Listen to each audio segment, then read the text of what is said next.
আমি আপনাদের সামনে কিয়ামতের ভয়াবহতা সম্পর্কে কিছু কথা তুলে ধরব ইনশাআল্লাহ।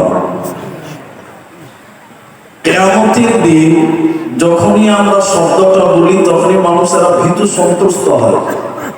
এই আবার কঠিন দিনের কথা, কঠিন বিপদের কথা।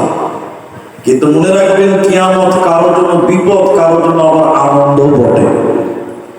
কিয়ামতের দিন কারো কারো মুখ উজ্জ্বল হবে, কেউ কেউ হাসবে, যে লোকটা জান্নাতি হবে ওই লোকটার মুখটা উজ্জ্বল হবে। বলুন সুবহানাল্লাহ।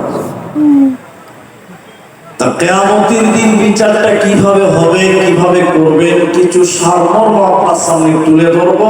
তারপর বাঁচার কি পথ আছে সেগুলো কিছু বলবো, যদি আল্লাহ তৌফিক দেন তো। আলাইহি তাওয়াক্কালতু ওয়া ইলাইহি উনীব।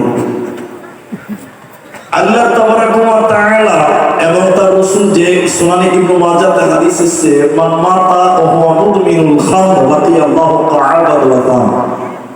আল্লাহ নবী বলছেন, যারা দুনিয়াতে নেশা পান করবে, শরাব পান করবে, মদ পান করবে, ওদেরকে কিয়ামতের দিন মূর্তি পূজকদের, অগ্নি পূজকদের সঙ্গে আল্লাহ দাঁড় করবেন, বিচার করবেন। উল্লেখিত হাদিস থেকে একটা জিনিস বুঝতে হবে, তাহলে মূর্তি পূজক, অগ্নি পূজক, নেশাদার দ্রব্য পানকারী, ওদের আলাদা আলাদা গ্রুপ হবে, দল হবে। তাহলে কিয়ামতের দিন মানুষের গ্রুপ গ্রুপ, দল দল এইভাবে দাঁড় হবে। দলটা বীরভূমের লোক আলাদা, মুর্শিদাবাদের লোক আলাদা, মালদার লোক আলাদা, এরকম আমলের উপরে দল হবে।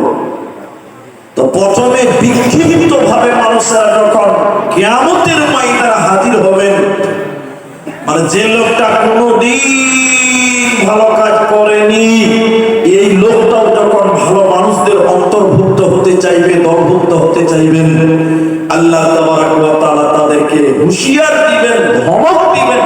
আল্লাহ তাদের ব্যাপারে কঠোর হয়ে বলবেন, অমতাজুল ইয়াউমা আইয়ুহাল মুজরিমুন। হে মুজরিমেরা, হে অত্যাচারীরা, হে